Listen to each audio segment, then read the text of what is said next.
حضرت علی نے فرمایا کوئی نہیں مانیں گے. کہا نہیں ہم بات کرتے ہیں. اچھا کون بات کرے؟ تو سارے ڈر کے کہنے لگے ہم تو نہیں کرتے. اچھا بھائی کون بات کرے؟ چلو حضرت عائشہ سے کہتے ہیں، حضرت حفصہ سے کہتے ہیں وہ بات کریں، چونکہ وہ اللہ کے نبی کی بیگمات ہیں تو ان کا ضرور وہ خیال بھی کریں گے، پروٹوکول بھی دیں گے. تو ایک بیٹی ہیں حضرت حفصہ، یہ دونوں امہات المومنین تشریف لائیں. آپ اٹھ کے بیٹھ گئے. حضرت عائشہ نے بات شروع کی، امیر المومنین آپ سے ایک بات کرنی. کہو. کہ اللہ کے نبی کا دور تھا، دنیا آئی نہیں تو وہ فقر میں چلے گئے. پھر میرے باپ کا دور آیا تو دنیا کوئی نہیں آئی تھی، وہ بھی فقر میں چلے گئے. اب اللہ نے آپ کا دور ہمیں دکھایا ہے، ملک فتح ہو گئے، سونے چاندی کے ڈھیر لگ گئے اور آپ اسی فقیری پر ہیں. ہم دونوں یہ عرض کرنے آئی ہیں کہ آپ اپنا طرز زندگی بدل لیں. تو ایک دم چہرے کا رنگ بدلا. فرمایا کس نے بھیجا ہے تم دونوں کو میرے پاس؟ حضرت عائشہ نے کہا پہلے آپ ہاں نہ کریں پھر ہم بتائیں گے کس نے بھیجا ہے.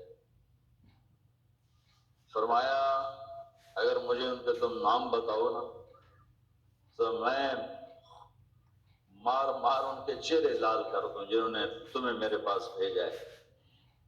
پھر ان کے آنسو بھر آئے. پھر فرمایا میری بیٹی حفصہ، میں عائشہ سے نہیں تجھ سے بات کرتا ہوں، تو بتا، تو گھر والی ہے. زندگی میں اللہ کے نبی نے 2 ٹائم کھانا کھایا؟ کبھی 2 ٹائم کھانا کھایا؟ اللہم نعم. کہا جی نہیں کھایا، نہیں کھایا.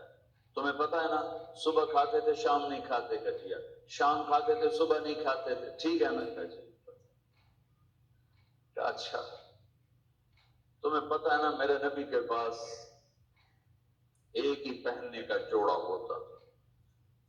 تمہاری الماریوں میں تمہاری بیگمات کے 200 جوڑے لٹکے ہوتے ہیں، تمہارے 50 جوڑے لٹکے ہوتے ہیں.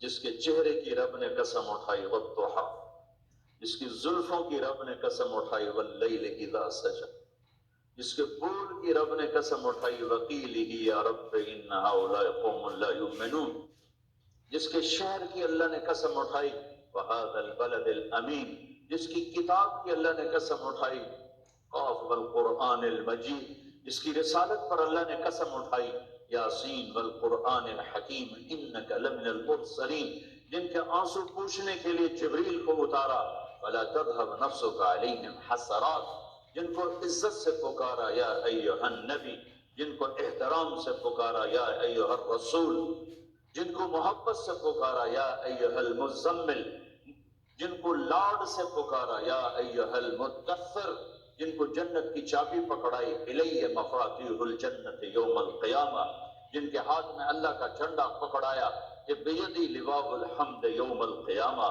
جن کے لیے مقام محمود کو تیار کیا عسیٰ ان یبعثک ربک مقاما محمودا، جن کے طفیل حساب شروع کرنے کا اعلان فرمایا، جن کے طفیل پل صراط سے پار ہونے کا اعلان فرمایا، جن کے صدقے جنت کے دروازے کھلیں گے.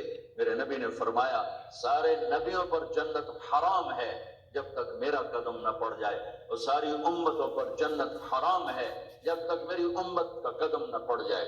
جن کے گھر کو اہل البیت قرار دیا، جن پہ درود پڑھنے کا حکم دیا، جن کے بچوں کو حسن حسین کو جنت کے نوجوانوں کا سردار بنایا، جن کی بیٹی فاطمہ کو جنت کی عورتوں کی سردار بنایا، جن کے صحابہ کو رضی اللہ عنہم کا ٹائٹل دیا، مرنے سے پہلے 1,24,000 کی جنت کی خوشخبریاں سنائیں. اللہ نے ساری کائنات سے کہا مجھے راضی کرو، مجھے راضی کرو، مجھے راضی کرو. موسیٰ علیہ السلام کو بلایا، انہوں نے دوڑ لگائی، بھاگتے ہوئے آئے. موسیٰ علیہ السلام بھاگتے ہوئے، اللہ نے فرمایا موسیٰ میں تو تینوں کوئی نہ یہ آکھا پھر دوڑا لا دے، میں تو آگے میری آگے گل سن جا، تو دوڑ کیوں لائی ہے؟ تو موسیٰ علیہ السلام نے کہا عجلت الیک رب لترضی، یا اللہ مالک بلائے اور نوکر بھاگ کے جائے تو مالک کو خوشی ہوتی ہے، میں اس لیے دوڑا ہوں کہ تو راضی ہو جائے. اور وہ رب جو کل کائنات سے کہتا ہے مجھے راضی. دار جمیل سنبھل کے بیان کری میں ویندا لوگاں دی واہ واہ تو چکر نہ کھا جا.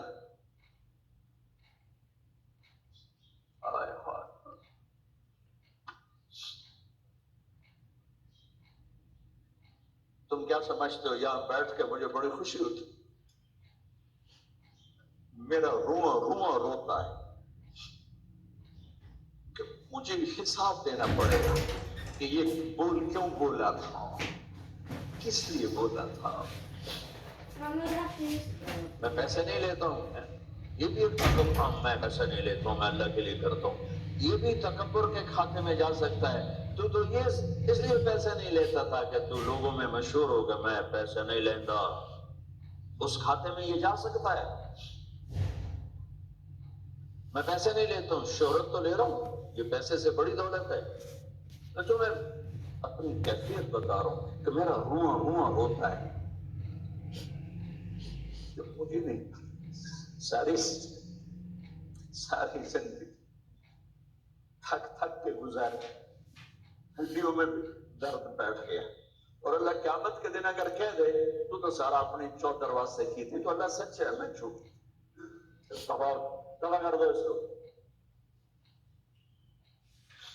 اللہ سے ہر نعمت امتحان کو سخت کر دیتی، ہر نعمت امتحان کو سخت کر دیتی۔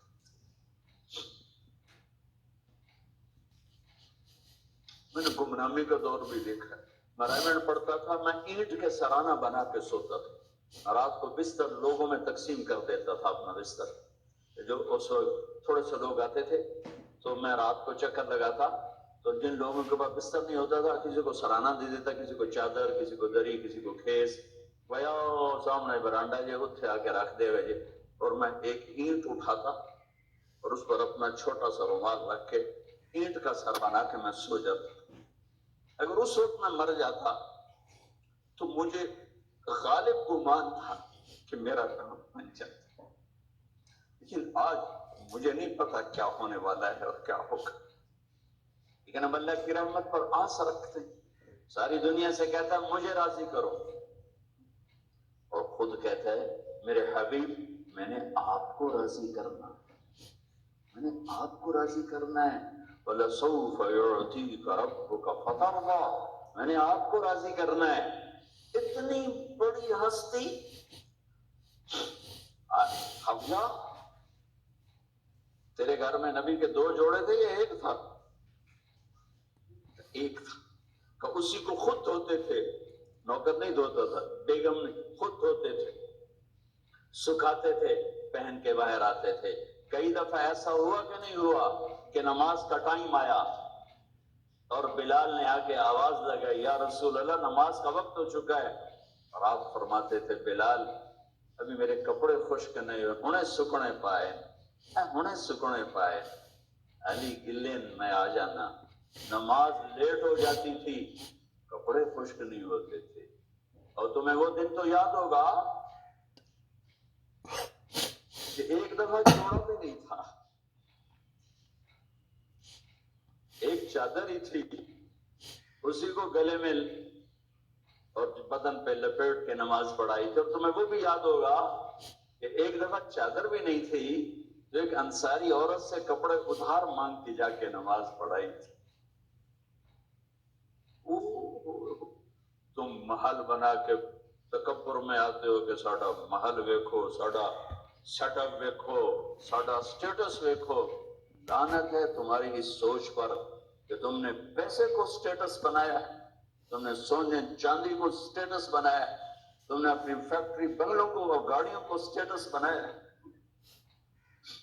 کس چیز کو؟ اس مچھر کے پر کو، اس دھوکے کے گھر کو، اس مکڑی کے جالے کو، اس مٹ جانے والی کائنات کو، اس دھوکے باز بڑھیا کو، اس مکار بڑھیا کو، اس غدار کائنات کو تم کہتے ہو کہ ایسی بڑے چودھری ہیں، بڑے سردار ہیں، بڑے تاجر ہیں۔ کیا ہے؟ مچھر کا پر، دھوکے کا گھر، مکڑی کا جالا۔